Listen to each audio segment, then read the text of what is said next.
One can only imagine the horror of being kidnapped and held against your will while fearing for the worst. The following are a few heartbreaking scenes caught on police body cams of kidnapped victims being rescued. Heads up, it might get teary. No, ma'am. No. You're not going to decide the outcome of this. We will decide, and we'll let you know how everything's going to happen here, okay? The women can also be heard saying they fear law enforcement, referencing the 2008 raid of Warren Jeffs' fundamentalist sect in Texas. Okay, well, and what city or state was that in? It was in Texas. Okay, well, you're in Flagstaff, Arizona right now. So what we will treat you, we're just trying to figure this out right now. Bateman was charged with 3 counts of child abuse and is being held in Florence, Arizona. 3 adult women, believed to be some of Bateman's wives, are also charged with kidnapping and obstruction of justice. Reporting for Long Crime Network, I'm Sierra Gillespie. So here are the 3 cases of cops coming to the rescue of kidnapped victims. Officers found her on the 2nd floor of the home after discovering the entire 1st floor had been barricaded. Officers in Louisville, Kentucky made the terrifying discovery on August 16th on the city's south side. At about 7 o'clock that evening, a call came in from concerned neighbors reporting a woman screaming. Body camera video shows officers arrive on the scene.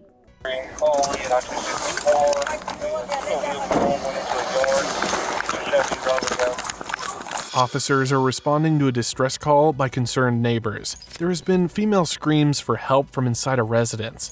Officers soon arrive and try to gain entrance into the house. The front and back doors have been barricaded, but somehow the victim trapped inside has broken a 2nd floor window.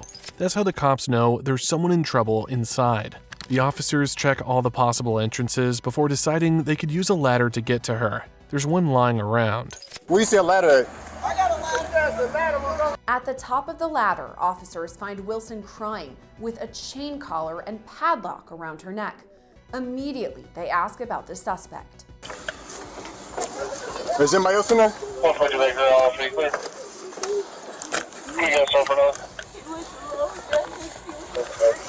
He did what? Is he Hispanic? The victim's name is Joanne Wilson, and the cops soon get to her. They find her chained to the floor from the neck. The backstory is she has a child with the suspect, and they only got into an argument earlier. When she came back to the house to get her things, he locked her in and subsequently put a chain around her neck that was also secured to the ground. Then he left her there for 5 hours before the police found her. The suspect's name is Moises May.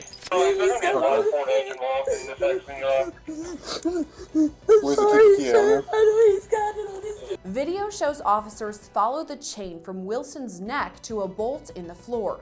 Officials use a hatchet to break her free.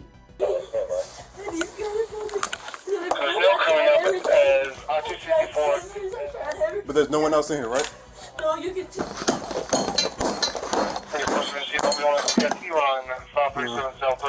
There we go.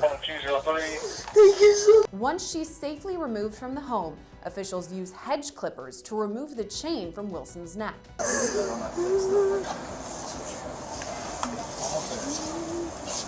You can see she is scared for her life. Cops quickly use a hammer to break the chains from the floor. They take her downstairs, and an iron clipper is used to cut the chain off of her. It would subsequently take 2 more days to apprehend Moises May as the Kentucky police force worked tirelessly to find him. He is charged with kidnapping, wanton endangerment, and assault. He is also placed on a bond. What kind of car does he drive? May was taken into custody 2 days later.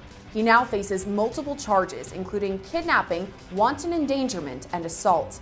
He's pleaded not guilty to all charges and is due back in court on Monday. Reporting for Long Crime Network, I'm Sierra Gillespie. Moises May's attorney petitions Judge Eric Hayner of the Jefferson Circuit Court to lower May's $100,000 cash bond.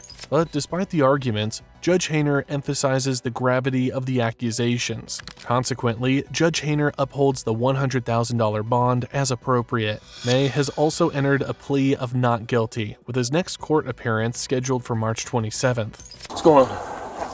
How do we get in? Can we get in the door? You have to kick inside the door. We don't care. I don't care. My parents are here. I can't help. I just unplugged this camera. He used to live here, so he can tap into anything. But we have cameras up for other reasons. Right, I got It hasn't. You know he's in there for a fact? I know for a fact. A concerned woman in Akron, Ohio has tattled on her neighbor and called the police. She reports that a man in the outshed next door constantly threatens someone, and this concerned woman is afraid that it's almost getting to that point of no return. So the police move closer to the shed where this man bunks. Apparently, it's illegal to break in without a precedent. One cop even jokingly says they could enter through the roof. Coming out or not? Can you see him? Get out here now! Come out now! Come out now! Bro, you're gonna get fucked up in a second. You better come right the fuck out now. Now! He's up in the attic. Come out. Keep going. No, I don't see him. Keep everything out of your hands. He's in the attic. He's in the attic. He's Keep coming out. everything out of your hands. Keep your hands up, man. Keep your hands up. We'll go hands down. Put it down. Drop it. Drop. No, not your whole body. Get up. Turn around and walk backwards. Walk towards us. Walk towards us. Keep your hands up. Put your hands up. Hey, we'll cuff. Hey! Take your face that way. Just keep coming. Watch your step. Right there. You get that?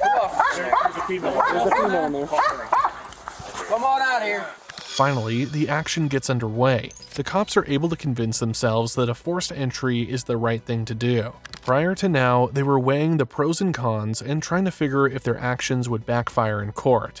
Eventually, the door is breached and the suspect is fished out of his shed and arrested. But there's more to this than meets the eye.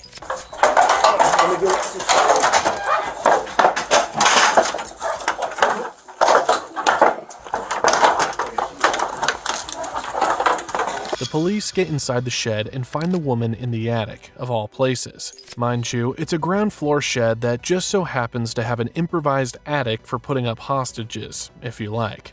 The cops get a ladder and she climbs down. It's a sight for sore eyes, and please pardon the pun. Apparently, she has been held in this condition for 4 days in a shed full of all sorts of random throwaway stuff. So you probably want to know. Yeah, probably. Where's she at? Okay, also? Yeah. Why don't you just sit down there? That guy's of water. We'll get you some stuff here. Car number 12.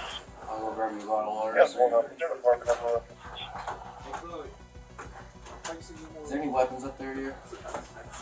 Is there any weapons or anything up there? No. There's no apartment number, just says on the 3rd floor, male and female throwing things out of the apartment.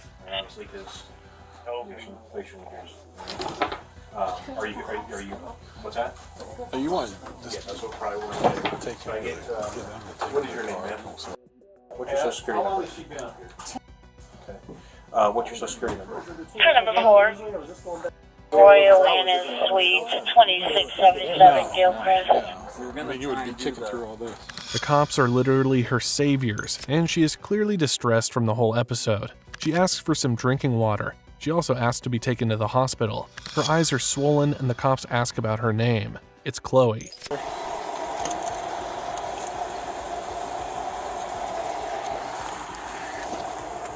Yes, sir. Hold on. Why don't you give him one for a minute? Chloe? Chloe?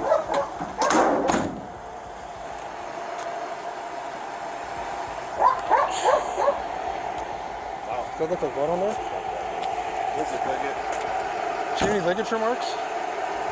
On the other hand, the suspect's name is William Mozingo, and he's 33. He is no sooner put in a secure police truck for onward transport to county jail. Chloe is also put in an ambulance headed for the hospital.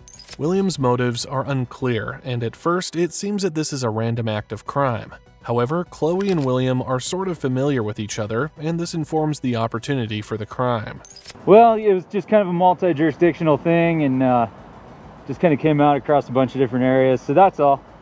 Yeah, we're just trying to figure out what's going on. So you don't know any of these people, though? Yeah, I'm a little hard of hearing, I'm sorry. You don't know any of these people, though? No. Hey, Jake, do it. No idea. Okay. Well, cool. Yeah, it looks like they're probably wrapping up what's going on right now. So, what's your name, sir? Yeah, Sir, what's your first name? Just curious and nosy. What's Carl. Carl, I'm Ryan. Well, it's nice to meet you, Carl. So you said you silent witness, you said? Yeah, I used to, up until about 2 years ago, I was a chairman of silent witness, so we usually found out later what was going on. Prior to now, police have received multiple calls from concerned citizens about the activities of this so-called religious cult. People have noticed him transporting underage girls willy-nilly. Finally, the police respond in numbers and track his movement down.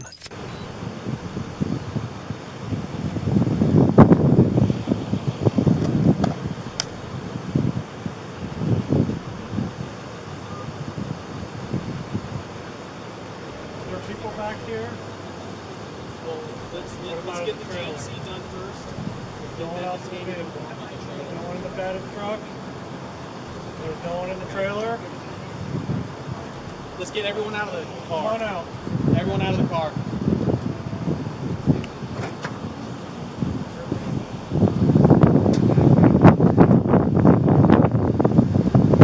Let's start taking them back to the cars. You guys have IDs?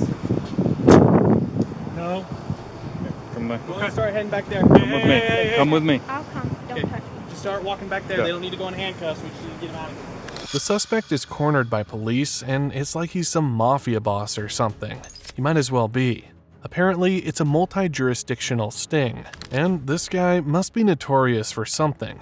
The police have now stopped the truck and the trailer with it, and 3 or 4 girls in Amish dresses exit the pickup truck. This is this one in the dark blue. Okay.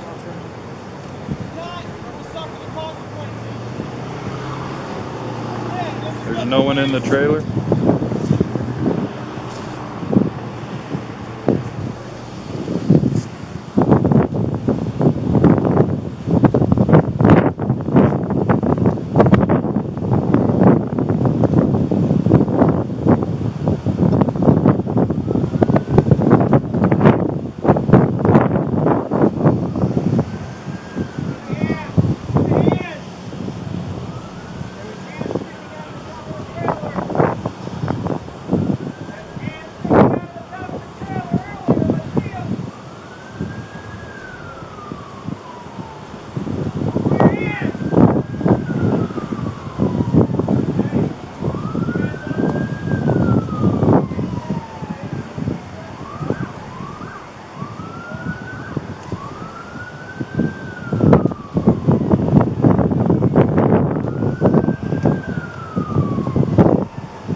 Now, the police try to gain entrance into the trailer. Finally, some more underage girls come out of the shut trailer.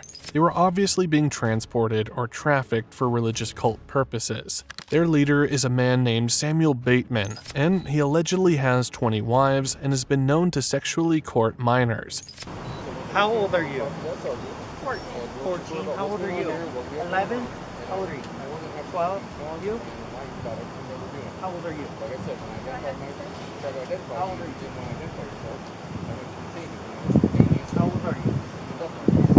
You don't have to say, or you just following her? Okay. Well, we're going to identify each and every one of you if you want to leave today, okay? Hang tight a minute. In total, there are up to 7 girls, and the youngest is 11. The cops run through their ages to establish a prior precedent. And their leader, Samuel Rapidly Bateman, 46, of Colorado City, is a former member of the Mormon Fundamentalist Church of Jesus Christ of Latter-day Saints. He set up an offshoot sect and persuaded male followers to surrender their wives and daughters.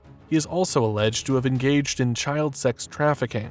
Bateman insisted it was Heavenly Father's will that he engage in sex acts with them while insisting that the girls had sacrificed their virtue for the Lord.